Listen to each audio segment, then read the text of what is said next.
The courtroom comes to order. The judge takes the bench, and the tension is immediate.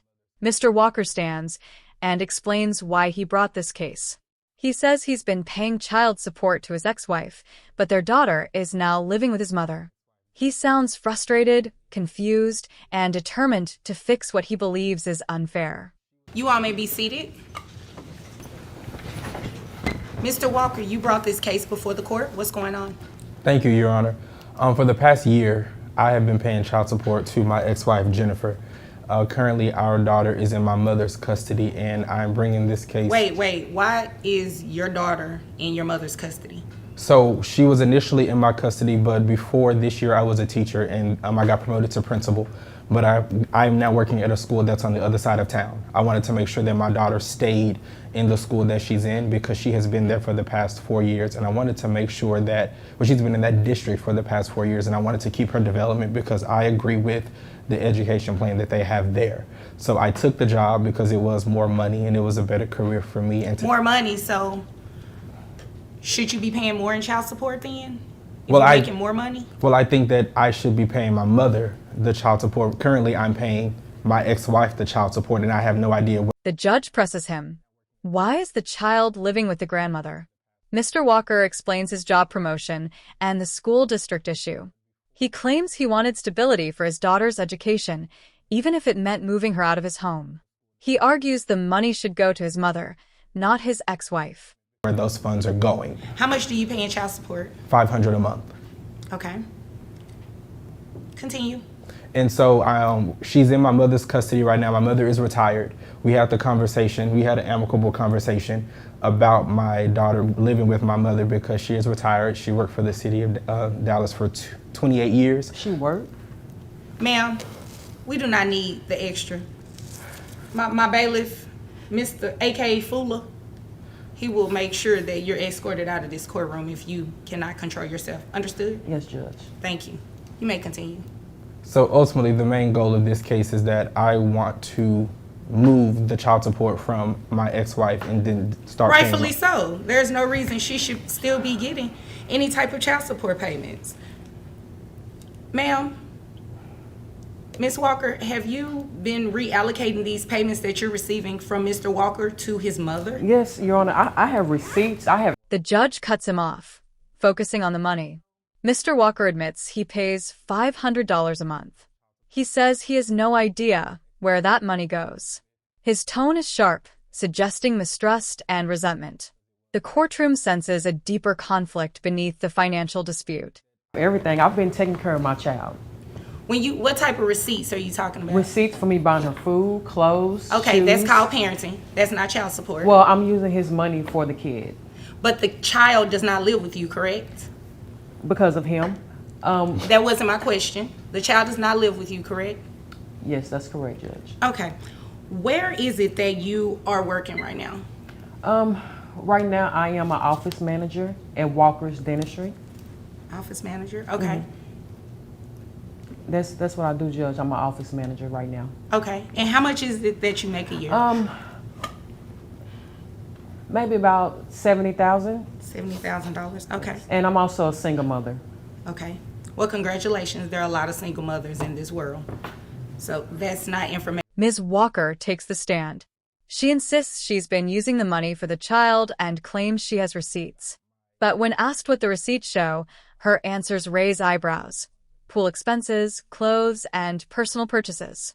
The judge quickly points out, the child does not live with her. That we need in terms of calculating child support, okay? How many children do you have? I have a total of 3. I have 1 with Mr. Walker, and I have 2 with my previous husband. Okay. All right. Continue. What Judge, is your reason for this child living with his mother and you're receiving child support payments? And according to your testimony, you're giving the money to his mother. Is that correct information? Is she giving the money to your mother? That is incorrect, Your Honor. Is your mother here today? She is not. My daughter's actually homesick with the flu. So she's at home with my mother right now. Okay. Judge, our daughter Kayla was living with me, and Blaine decided to come get her on the weekends. You know, everything was perfectly fine. She was getting along with the other kids in the house. So when Blaine started to come pick her up, Ms. Walker reveals she earns about $70,000 a year and mentions being a single mother of 3. The judge shuts down the emotional appeal. Sympathy will not change the math. The courtroom shifts from personal drama to cold financial calculations. And by the time he dropped her off, she would become so angry.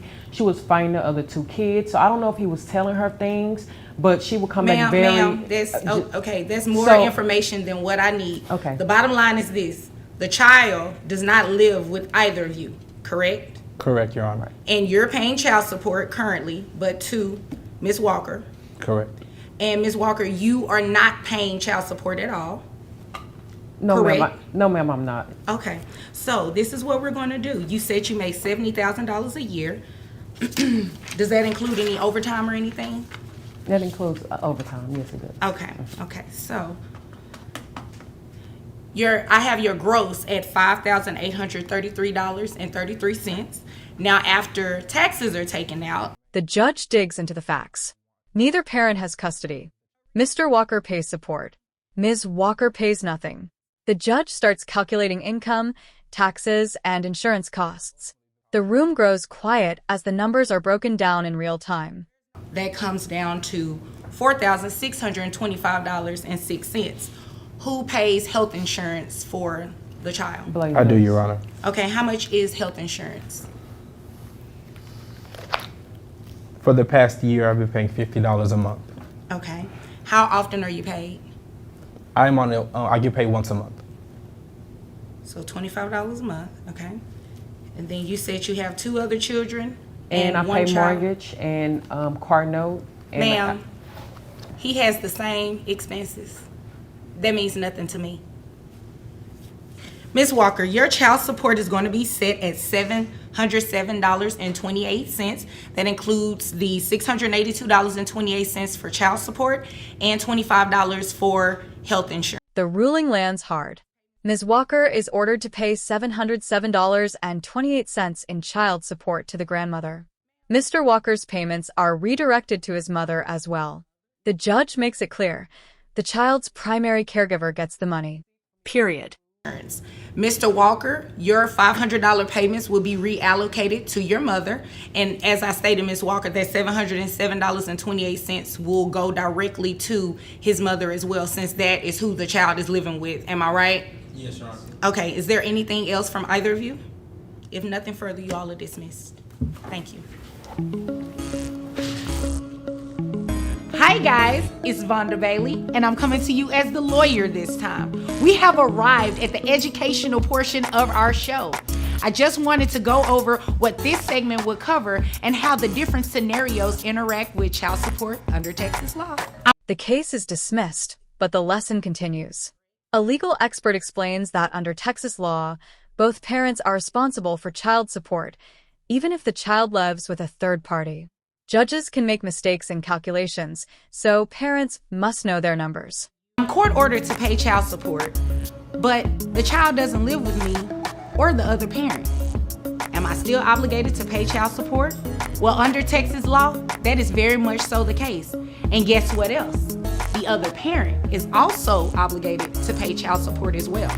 So the person whom the child lives with on a primary basis, that's the person who is entitled to receive child support services. Just because the child does not live with either parent does not mean that the child should go without receiving some sort of benefit from both parents. And I wanted to point something out to you. Did you all notice the calculations on this particular episode? I intentionally calculated those numbers incorrectly to show you that although you put on evidence in court. The episode closes with a reminder that child support is about the child, not the parents' conflict. Courtrooms may be filled with emotion, but the law stays focused on responsibility and fairness. Court is adjourned, but remember, the duty to your child never is.